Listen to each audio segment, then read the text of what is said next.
Tesla recalls Cybertrucks for light bar adhesive issues. Tesla has recalled 6,197 Cybertrucks for a light bar adhesive issue that was utilized by service to install the aftermarket part. According to the National Highway Traffic Safety Administration, NHTSA, impacted vehicles may have had the light bar inadvertently attached to the windshield using the incorrect surface primer. Tesla identified an issue with the light bar's adhesion to glass back in February and worked for months to find a solution. In October, the company performed chemical testing as a part of an engineering study and determined the root cause as the beta prime primer it utilized. Figuring out that it was not the right surface priming material to use for this specific application. On October 20th, Tesla issued a voluntary recall of the impacted vehicles and has identified 619 warranty claims and just a single field report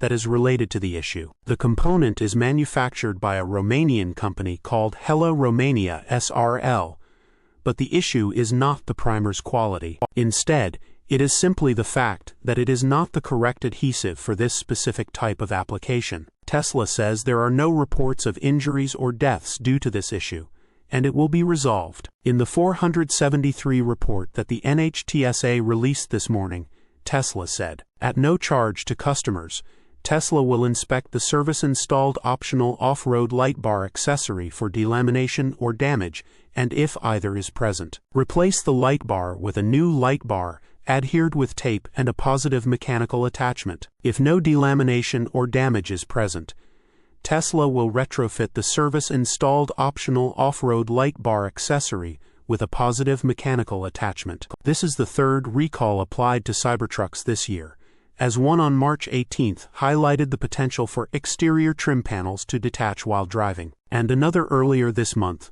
when the NHTSA said its front parking lights were too bright. Tesla resolved the first with a free assembly replacement, while the headlight issue was fixed with an over-the-air software update earlier this week. Owners said there was a noticeable difference in the brightness of the lights now compared to previously. Source: reposted and summarized from Joey Klender at teslarati.